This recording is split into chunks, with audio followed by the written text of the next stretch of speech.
Oh mga kaibags, ito na part 2. Oh part 2 ha oh. Yan may nag-comment eh, tinatanggal ko talaga itong defect ko rito eh. Oh yan, part 2 ha, part 2, tinatanggal ko talaga. Pero ang dami na sasakyan dito sa paligid. Ayan. Ito, tingnan natin ha. Kapag-checkpoint tayo ha.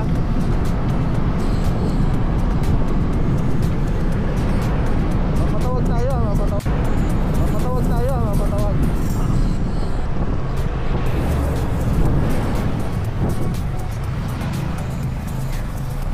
Alright.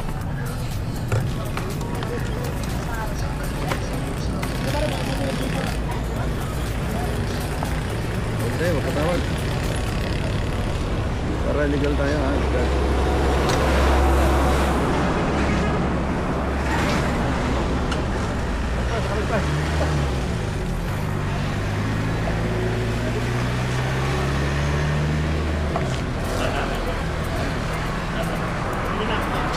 Lisensya sir, oh.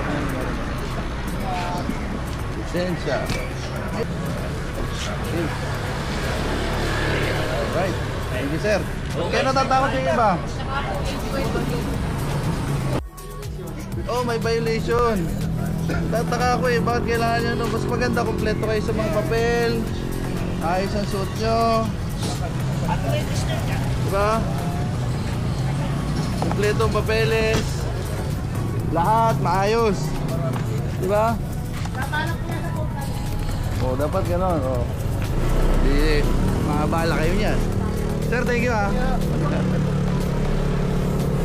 Oh, ayan mga kaibags. Bakit kailangan nyo kasing mag-ano? Shoutout mo na ka rin, shoutout. Bakit kasi kailangan nyo mag-ano? Magtago-tago pa. Oh, ito. Shoutout natin sa mga tropa natin.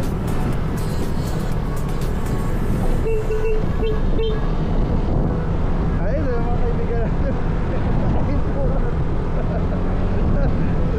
Alam nyo natin, yun yung mga nagpapakamok sa dito eh. Yun yung nagpapakamok sa dito natin. Pero ngayon, nag-edad na ako. Siyempre, mas naging responsible na tayo. Shout out! Ayan, wasak na naman oh. Oh. Ayun pa. Then, yun natin yung nagpapakamit sa checkpoint mo, yung mga LTO, checkpoint ng police, lalo na nasa Manila pa ako, ano?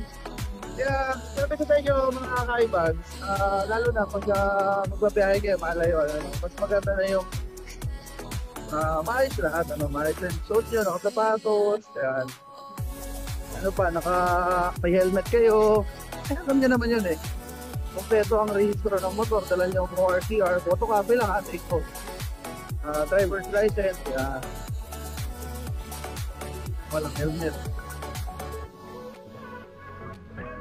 Hanggang dito na lang muna at for awareness for safety. Hanggang dito na lang muna at maraming salamat sa sponsor ko, CMK Hardware. Yan, kaya Madam Cobrela Chicken Family, kay Madam Sharon Gritsula. Maraming salamat. At kung gusto nyo mga construction na material, hardware, supply, ayan, punta na kayo sa GMK Hardware. Bye bye!